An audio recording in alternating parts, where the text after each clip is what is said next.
Assalamualaikum warahmatullahi wabarakatuh.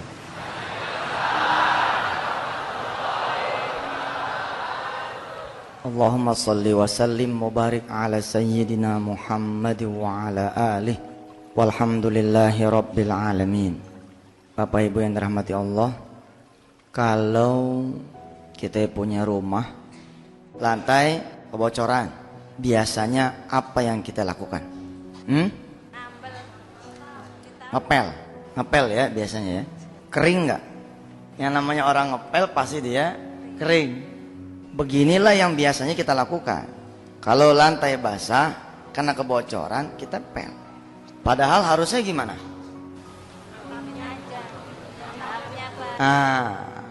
Cari dulu penyebabnya.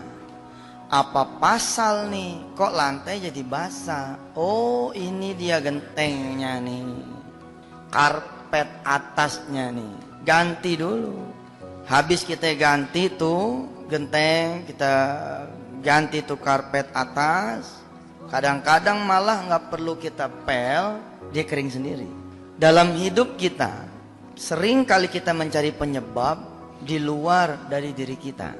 Waktu kecil, kita didongengin kisah Abu Nawas yang mencari cincin, gitu ya.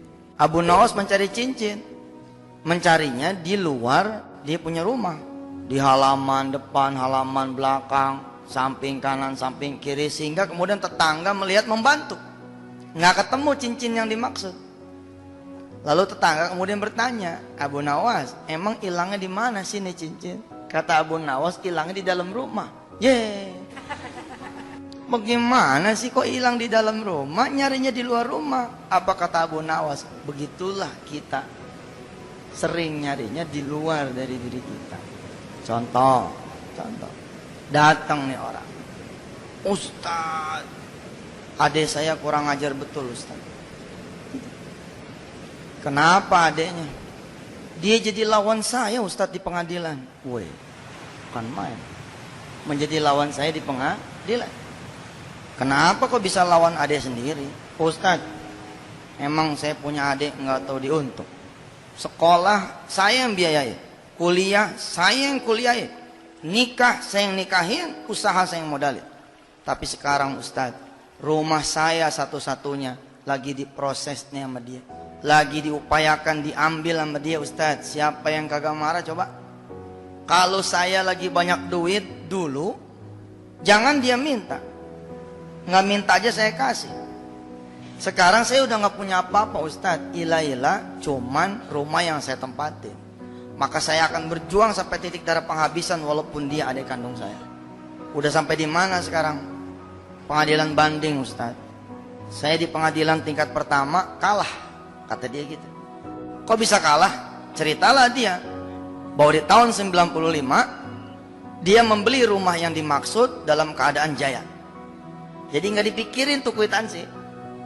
Dia panggil adeknya, bayarin nih dah, gitu. Rupanya sama adeknya saat itu kwitansinya atas sama dia. Karena nggak diurus, sertifikat juga diurus atas nama dia. Kelak di kemudian hari, ya wajar aja kalau kemudian pengadilan memenangkan adiknya. Bapak Ibu yang dirahmati Allah, hari ini kita konsentrasi di kajian tentang penyebab. Kenapa kita begini, kenapa kita begitu. Kalau sudah ketemu penyebabnya, jawabannya gampang. Yang repot kan, kita nggak tahu penyebabnya apa. Kembali kepada si ayat tersebut, kita berdehem dah. Begitu. Iya Ustaz, makanya Ustaz, tolong saya minta wirid, minta amalan. Emang kita hidup di pondok, bunyinya amalan terus, wirid mulu. Apalagi pakai kain begini. Sekalinya saya pakai celana, pakai rangsel, set gitu. Masuk bandara ngelewatin detektor kan, ditegur sama petugas. Mau kemana dek? Mau kuliah ya? Saya mesem aja. Tujuannya kemana? Saya nyaut Jogja. Oh iya berarti mau kuliah nih kata. Begitu tas ngelewatin dalamnya tuh, kita pakai lagi kan, ditepok pundak saya. Jangan nakal ya. Gue mau bilang gue Ustaz. Apalagi lah kita pakai kain begini, emang bunyinya amalan melulu aja. Amalan mulu. Padahal amalan yang paling hebat nih pikiran. Mikir sedikit lebih hebat daripada kita zikir semalaman. Insya Allah. Bapak yang mau dirahmati Allah, si ayah ini kemudian minta amalan. Saya bilang begini, Pak, amalan mah gampang. Nomor 17 amalan mah. Kita cek dulu. Bener nggak rumah ini rumah Bapak? Marah dia. Oh, Ustaz nggak percaya. Oh ya percaya. Tadi belinya kapan? 95 Ustaz. Duitnya dari mana? Saya usaha konveksi Ustaz. Oh, maju usahanya? Maju. Kalau emang maju kemana sekarang? Ya nggak ada. Habis dia bilang. Dia bilang habis. Kesisaan rumah itu doang, kata si ayah ini. Makanya dia meradang ketika rumah satu-satunya itu kemudian diambil paksa oleh adiknya. Baik Pak, Bapak meyakini rumah itu adalah rumah Bapak, dibeli dari konveksi. Boleh saya tanya lebih lanjut? Boleh Ustaz. Kita kan dokter nih, ya kan? Dokter masalah. Kita kudu neliti nih orang kenapa jadi begini. Mendiagnosis itu penting, mendiagnosa itu penting. Usaha konveksi mulai tahun berapa? Kira-kira kata dia tahun 85 Ustaz. 85 saya kelas 5 SD saya bilang. 85 saya kelas 5 SD. 86 saya lulus. 84 disunat. Cuman sekali. 85 waktu memulai usaha, saya bilang sama si bapak ini, modalnya dari mana? Lihat randon. Dia datang 2003. Masalah ngegantung di kaki langit. Udah kalah, tinggal dieksekusi. Adenya masih mikir. Tapi dia banding maju terus. Pantang mundur, jagoan. 95 rumah itu dibeli. 85 usahanya dia mulai. Apa dia bilang? Ketika saya tanya, modalnya dulu dari mana? Udah saya duga, urusan tanah, urusan rumah, usaha yang besar kayak itu balik lagi cuman ke urusan tanah dan rumah yang satu-satunya, saya hampir bisa nebak, jangan-jangan dia awalnya urusan rumah sama tanah. Begitu saya kejar, nunduk dia. Iya Ustaz, kalau mikir ke situ sih, saya menyadari. Menyadari gimana? Dulu modalnya boleh jual tanah ibu saya Ustaz. Oh, tahu? Maksudnya ibu Anda tahu? Enggak Ustaz. Udah minta maaf. Baru meninggal Ustaz. Subhanallah. Pak, saya bilang, Bapak dikasih amalan nomor 1. Kalau penyakit dikasih obat nomor 1.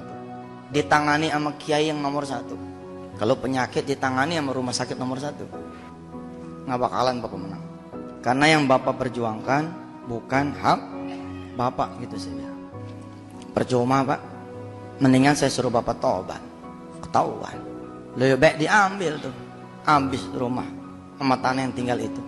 Sekalian. Supaya Bapak nanti meninggal, kondisinya udah bersih. Nunduk Pak.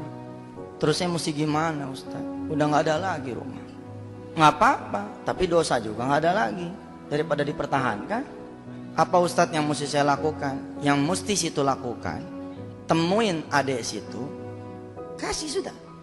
Bilang kalau ini bisa mendatangkan redhonya almarhumah ibu, tolong maafkan kakak. Gitu. A'udzubillahi minasyaitonirrajim. Bismillahirrahmanirrahim. Surah Al-Baqarah 266. Ayawaddu ahadukum an takuna lahu jannatum min nakhilin wa a'nab. Lahu jannatum min nakhilin wa a'nabin tajri min tahtihal anhar. Lahu fiha min kulli thamarat. وأصابه الكبر وله ذرية ضعفاء فأصابها إعصار فيه نار فاحترقت Kadzalika yubayyinullahu lakumul ayati la'allakum tatafakkarun. Kata Allah, sukakah kalian jika aku beri kebun min nakhilin wa a'nab, dari kebun anggur dan kurma. Kalau bahasa kita sekarang mah, seneng nggak dikasih usaha, dikasih kerjaan yang tajri min tahtihal anhar lahu fiha min kulli thamarat, yang berbuah ranum, bagus, usahanya menguntungkan, portofolionya mengagumkan orang, membuat orang ngiri akan kedudukan kita. Kalau kita lewat wanginya kayak apa tahu, tapi yang tahu kan Allah. Saya duduk begini nih, katanya doang mulia, yang tahu siapa? Ya Allah. Kita berdoa mudah-mudahan emang kita adalah seperti yang Allah kehendaki, jangan seperti yang kita pengen ya. Ini bahaya. Terus ketika Allah nanya senang apa tidak, ada statement berikutnya, wa asabahul kibaru walahu dzurriyyatun du'afa.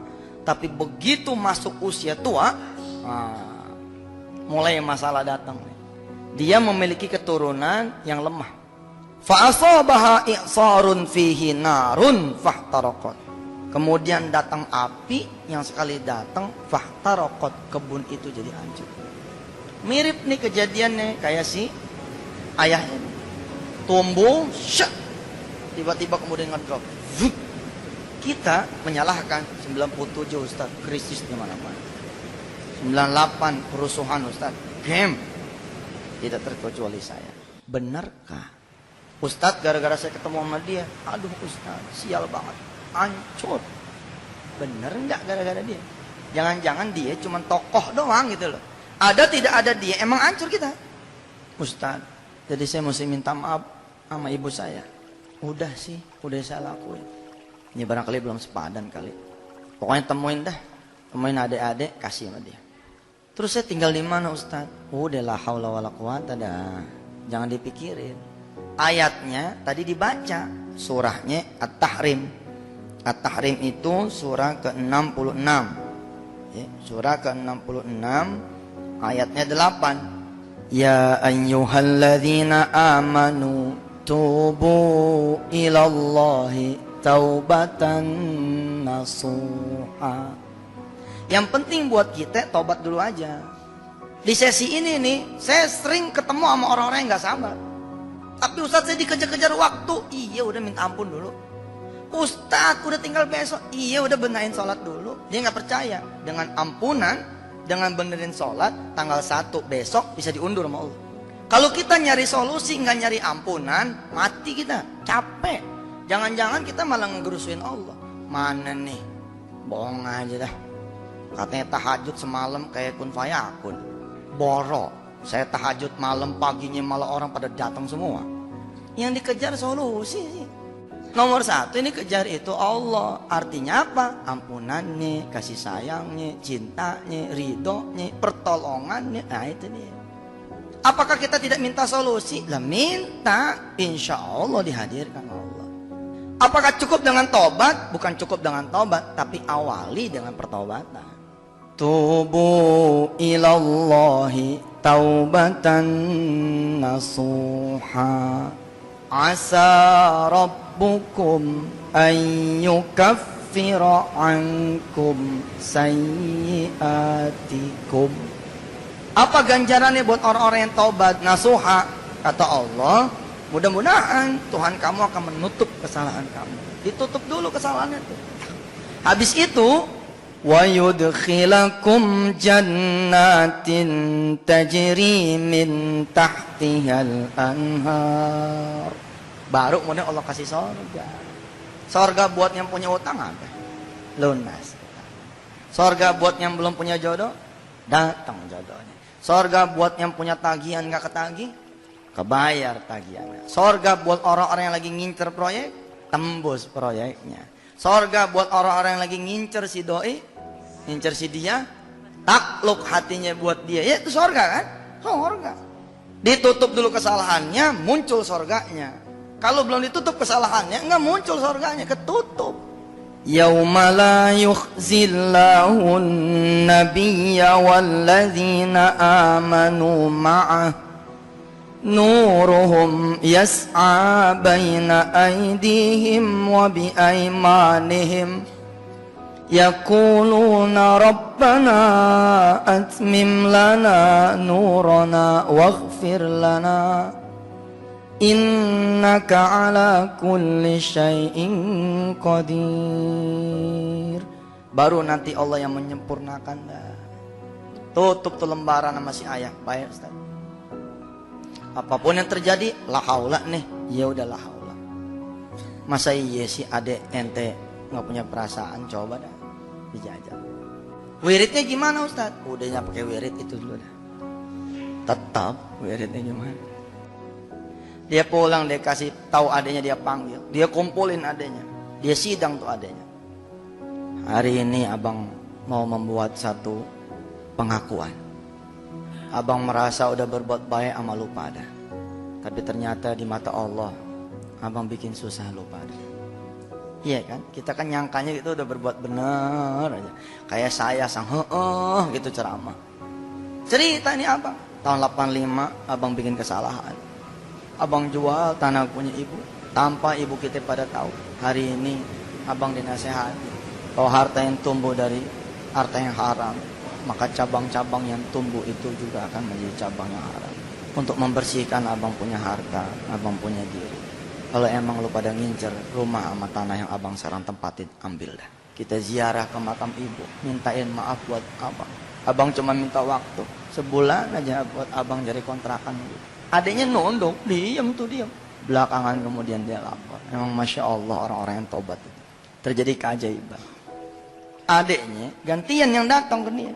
Rupanya ibu bapak yang dirahmati Allah. Tanpa si abang ini tahu, ternyata adik-adiknya itu tahu. Karena ibunya menjelang meninggal lapor sama anak-anak yang lain. Begitu dijual, ibunya tahu, sakit ibunya. Gua masih hidup aja tanah gua dijual. Bagaimana gua mati? Gitu Ji. Masya Allah. Begitu ibunya jatuh sakit, masuk ke hati, di hati adik-adiknya bahwa ini yang menyebabkan lekaka. Dendam itu ke bawah ke perilaku. Kelihatannya sih nerima duit dari abangnya, nerima di sekolahin, tapi marah mereka karena mereka di sekolahin di atas tangisan ibunya, di sekolahin di atas tangisan bapaknya. Singkat cerita, lapor adiknya, bang, kita sebenarnya udah tahu. Tapi abang susah dibilangin, maka kita habisin udah.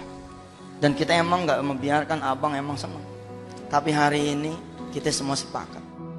Kalau abang udah sadar, kita mau bikin emak kita senang. Kalau abang udah redo, masih kita gak redo, abang tempatin dah. Kalau abang mau mulai lagi usaha, insya Allah kita bisa patungan buat abang. Subhanallah. Kalau sudah ketemu penyebabnya, enteng urusan. Mati-mati kita jalan ke rumah sakit ini, rumah sakit itu, rumah sakit ini, rumah sakit itu, rumah sakit ini, rumah sakit apa coba? Nyari apa? Nyari penyakit apaan sih? Begitu kita udah ketemu penyakit apaan sih, berhenti kita di situ kan? Tak, obatin di sisi itu. Tapi kalau yang kita cari obat dunia, diobatin yang kanan, pindah kiri. Obatin yang kiri, jadi kanan. Kanan jadi kiri. Semuanya benar. Itu kalau obat manusia. Temukan dulu penyebabnya, insya Allah kita ketemu jawabannya. Kalau kemudian episode tahun-tahun 2000 sampai kemudian 2005 terakhir di 2004 lah saya ke Eropa terakhir itu mengadakan konseling dari satu tempat ke tempat lain, dari satu daerah ke daerah lain, dari satu negara ke negara yang lain, hasilnya sama. Penyebab yang paling utama itu dosa, Pak. Mana ada yang sadar, ada yang kagak, ada yang tahu, ada yang kagak. Bahasa Quran mah fi qulubihim maradun fazadahumullahu marada walahum adzabun. Di hati kita bagaimana mau kita tahu orang ada hijabnya? Apa hijabnya? Kerakusan, kesombongan, nggak mau ngakuin ini salah kita, nggak mau kita ngakuin ini adalah kelalaian kita. Sehingga lahirlah kemudian 10 dosa besar. Lahir itu 10 dosa besar. Dulu saya ngantongin kertas, Pak. Kemana-mana saya ngantongin kertas. Insya Allah begitu kira-kira. Yang kelihatan maupun tidak kelihatan. Isinya tentang 10 dosa besar. Jadi kalau ada orang datang nih, Ustaz, saya kok susah jodoh ya. Sodorin dulu nih, isi. Yang mana yang udah lo langgar. tinggal contreng doang gitu. Tek, tek, tek, tek, tek, tek, tek. Ustaz, saya punya utang. Udah 3 kali nih ganti suami nggak kelar-kelar. Barangkali. Sodorin lagi. Nih, isi. Ustaz, perusahaan saya hampir mustahil hancur. Tapi hancur, Ustaz. Bagaimana ya? Ini dulu nih. Nah. Dan ternyata menarik, Pak. 70% itu di 4 dosa pertama. 70% di 4 dosa pertama. Makanya perhatian betul kita. Top 10-nya tuh di 4 dosa pertama. Syirik, ninggalin sholat, doraka sama orang tua, zina. Yang kelima rezeki haram. Tapi sampai keempat aja udah mentok nih orang nih. Pernah waktu saya konselingan di Jawa, ada bapak datang gede badannya. Begitu duduk, saya sodorin nih 10 dosa besar. Dia liatin ini kertas. Saya bilang, Pak, ini rahasia antara saya dengan bapak dan Allah saja. Insya Allah tidak akan keluar. Ini secret. Bingung, Ustaz. Kenapa bingung? Tinggal isi doang kok bingung. Ustaz, ini cuma 10. Ini cuma 10 dia kata. Dosa saya 15, Ustaz. Saya bertutur lewat kisah. Memang saya bisanya lewat kisah. Supaya saya tidak menggurui saudara. Ada sepasang suami istri datang ke saya menghadap. Tahun 2003. Dari muka, ini bukan muka pendosa. Siapa yang nyangka gitu. Muka begini ini, muka pendosa siapa yang nyangka. Ini kan muka soleh banget. Kelihatannya kan gitu. Kita kan nggak tahu. Nih, muka bapak ibu semua subhanallah ini, ya kan? Muka soleh-soleha. Iya. Tapi kelakuannya siapa yang paham? Udah Allah kirimin malaikat, raqib, atid, masih lewat kita. Masih lewat loh itu. Mukanya soleh gitu. Maaf ya, maaf gitu. Si istrinya juga jilbabnya meni panjang gitu. Kayaknya solehnya solehah gitu. Yang konselornya saya. Malu nih kita. Nyodorin kertas nih. Kita simpen kertasnya, tutup. Kenapa ya, Pak? Yang ngomong istrinya, Ustadz, suami saya sejak nikah itu nggak kerja, Ustadz. Nggak nyari kali. Nyari, Ustadz. Ini suaminya nunduk, wajahnya putih bersih. Kayak ente bisa. Bener, mukanya agak ada dosa ini. Nyari, Ustadz. Tapi semakin dia nyari, duit saya semakin habis, Ustadz. Kok bisa?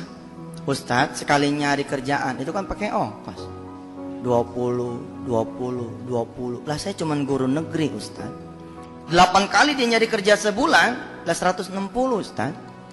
Ya kalau emang susah nyari kerjaan, usaha dong. Apa dia bilang? Waduh, itulah kita udah saya larang dah jangan usaha. Istrinya yang ngomong. Kenapa saya bilang? Habis semakin dia usaha yang ada malah utang. Ada kan situasi-situasi kayak gini, ada kan kita. Menarik loh, Pak. Ini jawabannya ada di sini semua nih. Di Quran semua. Ada di surah Al-Baqarah. A'udzubillah.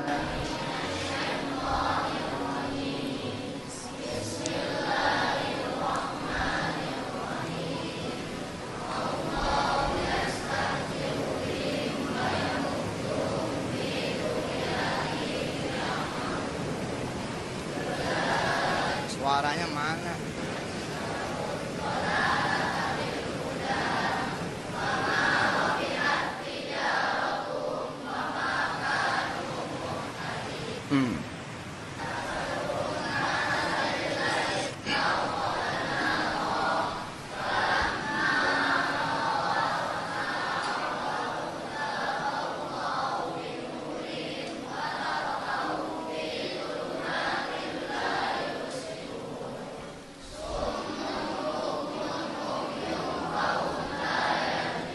Stop. Allahu yastahzi'u bihim wa yamudduhum fi tughyanihim ya'mahun. Allah mainin kita, Pak.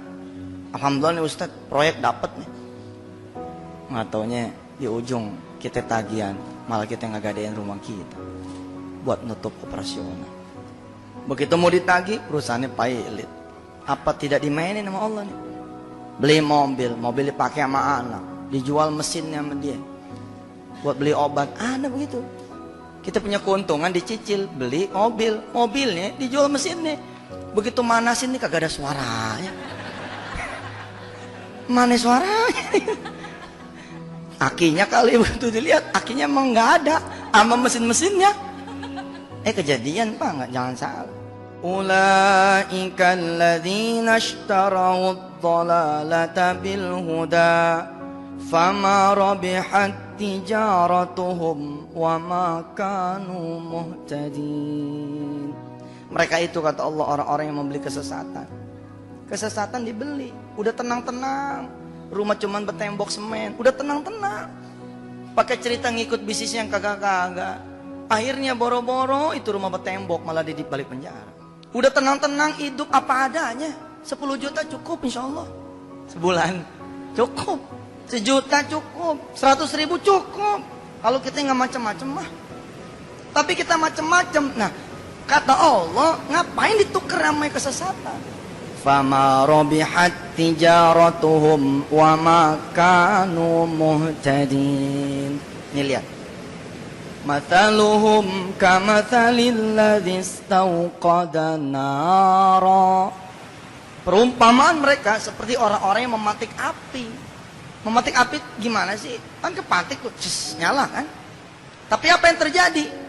Falamma adha'at ma hawlahu dhahaballahu binurihim wa tarakahum fi dhulumatin la yubsirun.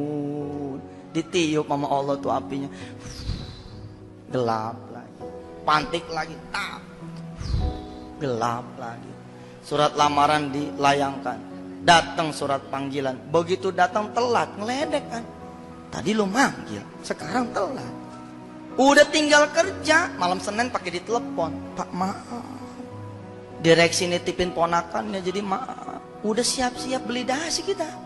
Udah tinggal kerja bayar Senin. Bisa gagal Pak, bisa gagal. Nih ayatnya. Usaha udah di tangan, pakai di tangan orang coba. Kenapa itu bisa terjadi? Satu, Allah lagi mainin kita. Allah nggak redo sama kita, mati Pak. Kalau Allah nggak redo sama kita, waduh kemana hidup? Wa tarakahum, kemudian Allah meninggalkan kita fi zulumatil la yubsirun, di dalam kegelapan yang kemudian kita tidak bisa melihat. Summum bukmun umyun fahum la yarji'un. Buta kata Allah, tuli kata Allah, dan mereka tidak akan bisa kembali. Usaha ustadznya malah saya larang, dia udah jangan usaha dah, bikin utang mulu. Kenapa bisa begitu? Karena ini lantainya masih kepleset dia. Kalau dia nggak benahin yang begini nih urusannya. Tapi karena saya lihat suami istri ini soleh-soleha wajahnya, saya pikir insya Allah ini ujian kali. Kan dua aja tuh hidup mah. Kalau bukan ujian, azab. Kapan disebut ujian? Kalau kita nggak ada dosanya Pak. Lah kalau kita ada dosanya mah dihukum, disabet loh. Apa cirinya? Kalau kita lagi suasana ujian, cirinya enteng. Kita ngelaluin gak keringetan. Lewat begitu aja dengan sabar. Didiemin aja lewat. Didiemin aja lewat. Kita cek surah Al-Baqarah 155. وَلَنَبْلُوَنَّكُمْ بِشَيْءٍ مِّنَ الْخَوْفِ وَالْجُوعِ وَنَقْصٍ مِّنَ الْأَمْوَالِ وَالْأَنفُسِ وَالثَّمَرَاتِ وَبَشِّرِ الصَّابِرِينَ الَّذِينَ إِذَا أَصَابَتْهُم مُّصِيبَةٌ قالوا إنا لله وإنا إليه راجعون أولئك عليهم صلوات من ربهم ورحمة وأولئك هم المهتدون. 5 tuh ujian dari Allah. Khauf, perasaan takut, Ju, kelaparan, naqsim minal amwal, kekurangan harta, wal anfus, jiwa, wa thamarat, buah-buahan, usaha. Tapi kata Allah, kabarkan buat mereka yang sabar, yang bisa mengembalikan semua ini kepada Allah. Inna lillah wa inna ilaihi raji'un. Seberapa enteng? Ulaika alaihim salawatum mir rabbihim wa rahmah. Mereka akan dapat salawat dari Allah. Salawat apa sih? Give, dukungan, support, pemberian, dukungan dari Allah. Wa rahmah, dan kasih sayang. Wa ulaika humul muhtadun, dan mereka akan diberi petunjuk. Begitu hilang motor, tak hilang.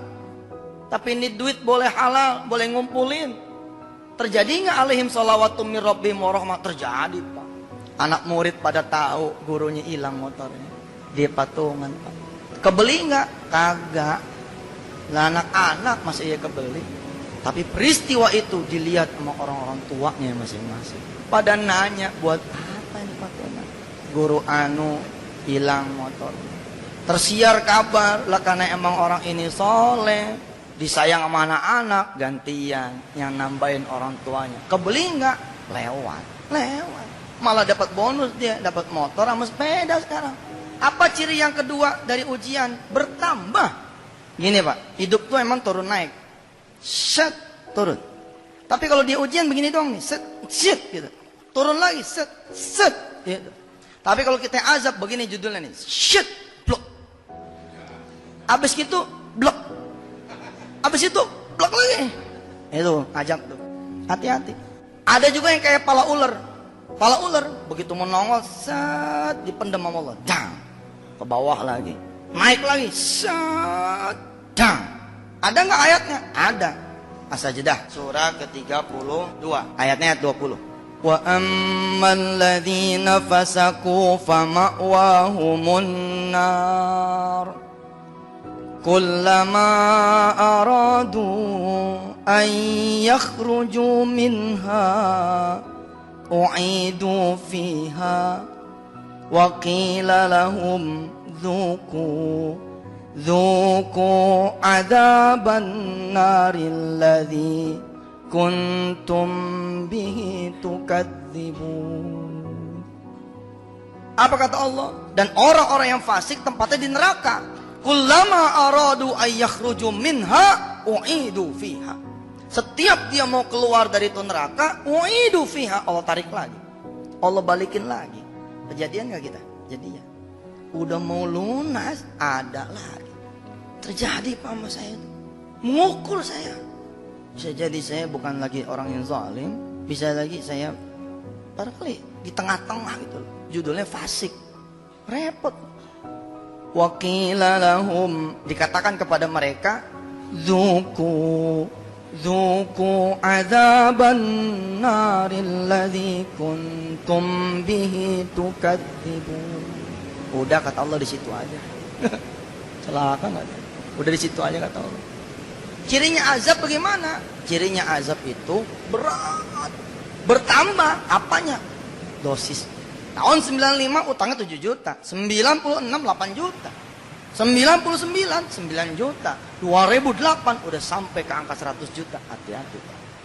Tapi kan ada yang anteng nih, asma sampai mati. Bisa jadi ujian doang. Bisa jadi ujian doang, kan ada tuh penyakitnya asma nggak nambah-nambah, tapi juga nggak kurang-kurang di situ. Tapi kita nambah melulu. Cek lagi jantungnya bocor, cek lagi ginjal tinggal sebelah, cek lagi calon diabetes mellitus, cek lagi ada kanker nih, cek lagi, udah kita ngeri udah cek lagi dah. Udah nggak mau ngecek lagi dah udah. Asal ngecek penyakit nambah terus. Hati-hati Pak. Anak 5, 1 nyolong, 1 dicolong. 1 ngehamilin orang, 1 dihamilin. Ada 1 idiot, mati dah. Bisa Pak. Oh, udah begini, cek. Bisa jadi bikinnya emang tanpa rahmat Allah Subhanahu wa ta'ala. Dari mana? Mahar boleh nyolong. Nikah karena married by accident. Udah gak ada berkahnya Pak. Dan Bapak Ibu yang rahmat Allah, masih ingat cerita tentang sepasang suami istri yang dia datang mengeluh sejak menikah, katanya nggak punya kerjaan. Belum sampai diagnosa tentang kenapa kok dia belum juga kerja. baru mendiagnosa ini ujian atau azab. Maka pada sesi kita yang berikut ini, kita akan mempelajari apa yang terjadi sama si ayah dan si ibu ini, sampai kemudian rahmat Allah kok kelihatannya menjauh. Saya cerita bahwa saya megang 10 dosa besar dalam bentuk tulisan. Tapi karena yang datang kepada kami itu orang yang wajahnya soleh soleha, tidak sampai hati ini surat keluar. Rasanya kok menyinggung perasaan dia. Mukanya muka alim kok disodorin dosa. Lalu saya berhusnuzon, jangan-jangan ini cuma ujian. Tapi ketika ditanya, ternyata ada tanda-tanda ini bukan ujian, yaitu azab. Apa pertanyaan saya? Ibu menikah tahun berapa? Kan katanya dari menikah nih, nggak kerja-kerja. Pelajaran ini nanti di template di bapak dan ibu. Begitu bapak ibu ketemu, udah jangan nyari solusi, nyari ampunan sudah. Begitu ketemu, ternyata kita bermasalah, jangan nyari solusi, ampunan aja, kejar dulu ampunan sampai Allah redho.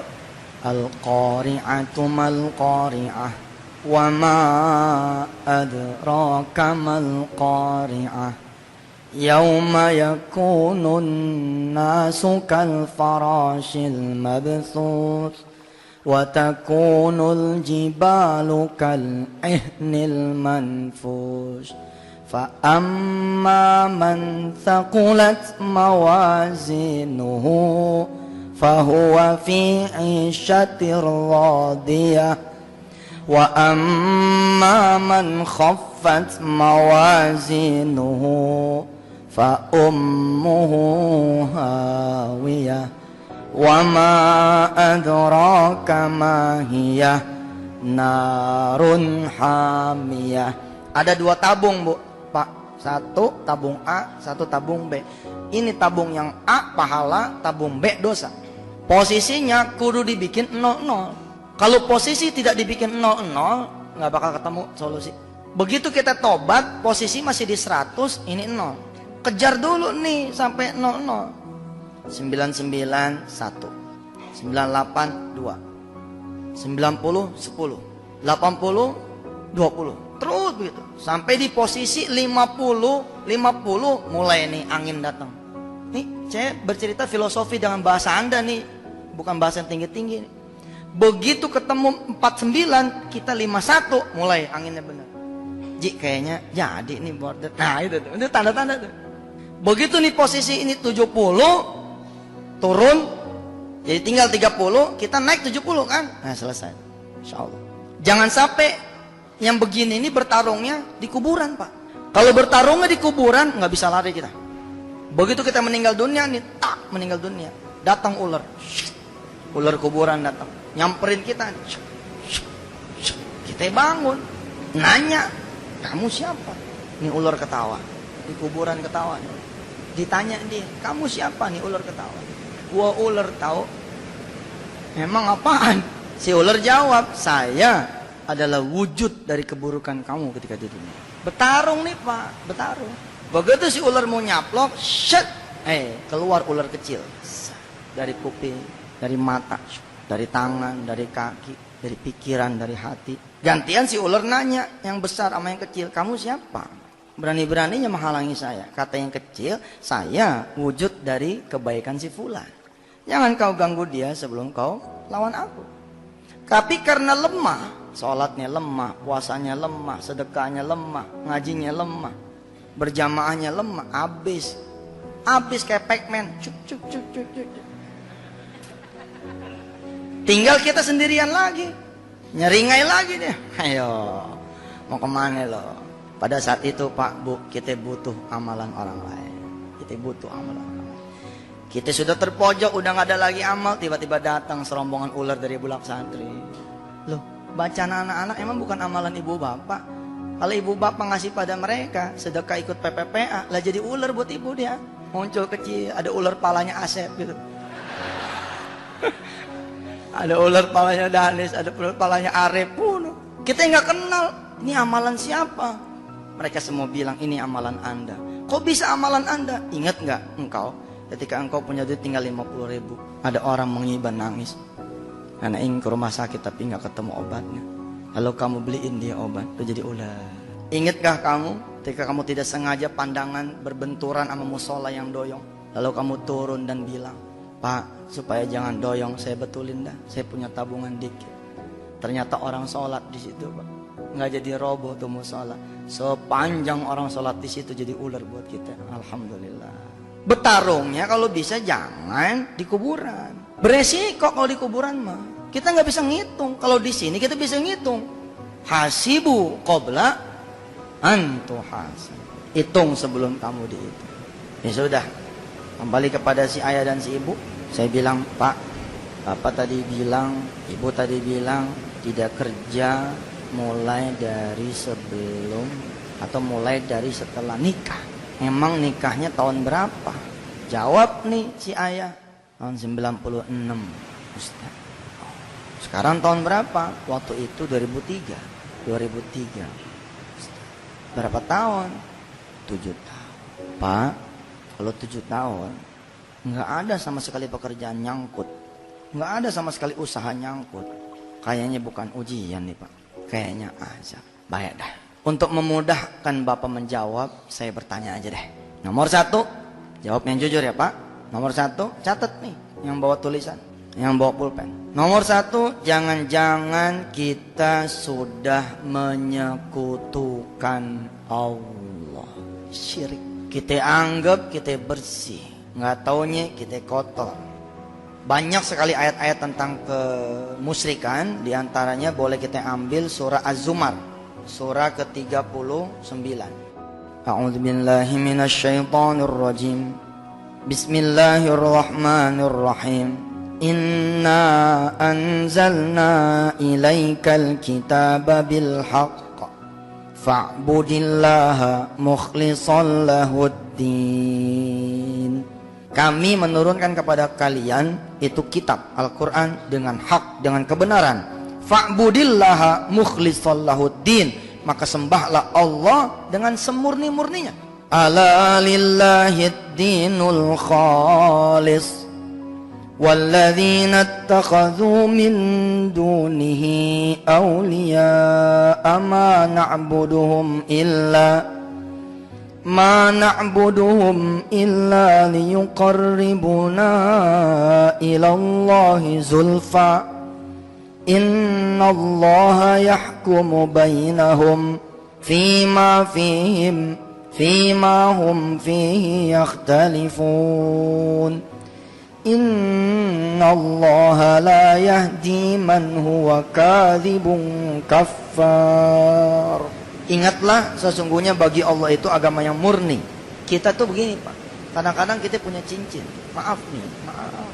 Ini saya sudah mulai masuk wilayah yang sebenarnya ini menjadi sebuah perang terbuka. Pembahasan tuntas memang bukan di sini tempatnya. Kita mau ngomong nomor 1 penyebab utama syirik. Air bisa jadi bukan syirik, bisa jadi syirik. Kita nggak boleh pukul rata ya. Ayat kursi bisa jadi benar itu hiasan yang membawa barokah, bisa jadi syirik. Lah kalau ayat kursi sudah ditaruh di laci yang katanya bakal bikin ini menjadi rizki, celaka Pak. Pemanis, penglaris. Ayo mana jagoan-jagoan dukun mana? Yang biasa ngelmu di mana ayo? Bener itu. Dan bisa jadi datangnya dari kiai yang katanya kiai, belum tentu kiai. Sebab sekarang penampilan paranormal, penampilan dukun melebihin kiai. Baik, kita teruskan. Nomor 1, syirik. Ayat kursi itu bisa jadi benar-benar datangin berkah atau malah petaka buat kita. Ayat Quran malah bakal melaknat kita kalau kita taruh di buntelan wafak Pak. Kemudian ditaruh di dompet. Dompet adanya di mana coba? Di pantat, lu tega banget coba. Pak, jangan percaya sama cincin ini ya. Semua kekuatan tetap milik Allah ya. Subhanallah. Buku mencari Tuhan yang hilang itu sepertiganya bicara tentang kemusyrikan karena saya pelaku Pak. Saking kita pengen usahanya maju, kita pagerin sana, pagerin sini. Saking kita pengen nggak ada lawan gitu, pengen ngilmu nih gitu. Sepertiga isi mencari Tuhan yang hilang itu tentang kemusyrikan. Pernah saya datang salah seorang kiai Pak. Saya kalau ingat malu sama Allah, ya Allah, kayak gitu. Berguru nih kita sama nih kiai. Datang pelacur Pak, datang pelacur ke kiai saya itu dalam tanda petik ya. Ini udah saya delete sudah. Tapi dulu mata saya buta. Si pelacur ngomong gini, ada saya. Kiai, alhamdulillah. Pelanggan saya nambah Kiai. Allahu Akbar. Itu saya tulis Pak, di buku saya cari tuh ada tuh kalimat itu. Tapi saya menganggap jago betul nih Kiai. Urusan pelacur aja beres, apalagi urusan gua.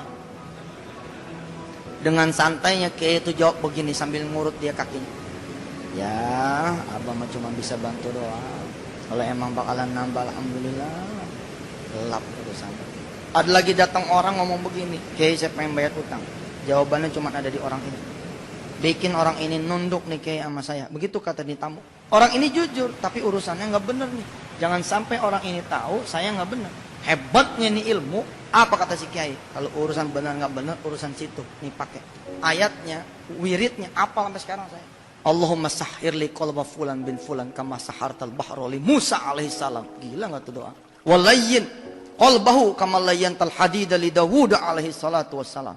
Gila Allah. Bismillahirrahmanirrahim wa mursaha inna rabbil ghafurur rahim. Subhanallah, kalau kita lihat itu kan ayat Quran Pak. Tapi pemanfaatannya yang salah membuat ngaco. Tundukkan ya Allah. Doanya kan gitu. Hatinya dia sebagaimana engkau menundukkan lautan buat Musa. Oh Pak. Bikin lembut hatinya dia sebagaimana engkau bikin lembut besi buat Daud alaihissalatu wassalam. Tapi karena salah make, ya begitu. Ada lagi yang begini wiridnya. Innahu min Sulaiman wa innahu bismillahirrahmanirrahim. Allah ta'lu alayya wa'tuni muslimin. Tuh bunyinya. Ibu bapak, saya ingin kita bermunajat pada Allah subhanahu wa ta'ala. Mudah-mudahan di awal tahun baru ini, munajat kita ini insya Allah melengkapi sesi pertama tadi, yang kita baru sampai ke pendeteksian apakah persoalan yang kita hadapi ini ujian atau azab dengan mempelajari penyebabnya. Saya berharap kajian kita ini menjadikan kita arif, bukan untuk menjudge orang. Bismillahirrahmanirrahim. Allahumma salli ala Sayyidina Muhammad wa ala ali. Ya Allah, bukalah hati dan pikiran kami ya Allah, untuk bisa mempelajari sebab-sebab dari kehancuran manusia. Bukalah mata hati dan pikiran kami ya Allah, sebagai seorang manusia. Kenapa hutang kami belum selesai? Kenapa usaha kami tidak maju? Mengapa pekerjaan kami berantakan? Mengapa urusan kami belum pada kelar? Mengapa kalau kami punya keinginan belum terjawab? Wa may yu'tal hikmata faqad utiya khairan katsiran. Jadikan kami mengawali tahun baru Hijriah ini ya Allah punya alat ukur. Yang menjadi penting buat kami bukan apakah kami bisa kembali kaya. Yang penting buat kami saat ini bukan apakah kami bisa kembali kerja dan usaha. Kini kami tahu ya Allah, hal yang penting buat kami bukan apakah kami kemudian bisa kembali tegak ekonomi kami, terbayar segala hutang kami, sembuh segala penyakit kami. Tapi yang terpenting ya Allah, yang kami mintakan darimu ya Allah, agar Engkau tanamkan di hati dan pikiran kami adalah apakah kami sudah dapat ampunanmu atau belum. Apakah kami akan meninggal dalam keadaan penuh dosa dan maksiat. Apakah kami siap menghadapmu dalam keadaan hati yang bersih. Maka ya Allah, ajarkan kami ya Allah. Subhanaka la ilma lana illa ma 'allamtana innaka antal alimul hakim. Panjangkan umur kami ya Allah. Jadikan sisa umur kami adalah rahmat buat kami dan buat orang-orang sekitar kami. Jadikan sisa umur kami ya Allah berkah buat kami dan orang-orang sekitar kami. Jadikan sisa umur kami manfaat buat kami dan buat orang-orang di sekitar kami ya Allah. Bersihkan pikiran kami, bersihkan hati kami, bersihkan telinga kami, bersihkan mata kami, bersihkan ya Allah kaki dan tangan kami, sebelum nanti Engkau meminta pertanggungjawaban dan persaksian dari mereka. Ya Allah ya mujibas sa'ilin, ighfir lana ya ghafur wa ya arhamar rahimin irhamna. Ampuni kami ya Allah, sayangi kami ya Allah. Tuntunlah kami ya Allah hingga mendapat cahaya-Mu ya Allah, hingga mendapatkan ampunan dari Rabbana atmim lana nurana waghfir lana innaka ala kulli syai'in qadir. Jangan sampai kami gelisah ya Allah sebab dunia yang tidak ada di dalam genggaman kami. Jangan sampai kami gelisah ya Allah sebab pekerjaan yang hilang, usaha yang hancur, ekonomi yang runtuh. Tapi jadikanlah kami gelisah ya Allah bila kami jauh darimu, bila kami tidak mendengar panggilanmu, bila kami lalai dan tidak ingat padamu. اللهم ذكرنا منه ما نسينا وعلمنا منه ما جهلنا اللهم ارحمنا بالقرآن واجعله لنا إماما ونورا وهدى ورحمة اللهم إنا نسألك موجبات رحمتك وعزائم مغفرتك والغنيمة من كل بر والسلامة من كل إثم لا تدع لنا ذنبا إلا غفرته ولا هما إلا فرجته ولا حاجة إلا قضيتها يا أرحم الراحمين ارحمنا mungkin adzabanna. Ya Rabb, izinkan kami memberikan yang terbaik untukmu ya Allah, memberikan yang terbaik untuk kami, memberikan yang terbaik untuk anak-anak keturunan kami, untuk istri-istri kami ya Allah, untuk pasangan hidup kami, untuk orang-orang tua kami, untuk kawan-kawan kami, untuk saudara-saudara kami. Fid dunya hasanah wa fil akhirati hasanah wa qina adzabannar. Walhamdulillahi rabbil alamin. Terima kasih Bapak Ibu yang dirahmati Allah. Sampai ketemu lagi. Wassalamualaikum warahmatullahi wabarakatuh.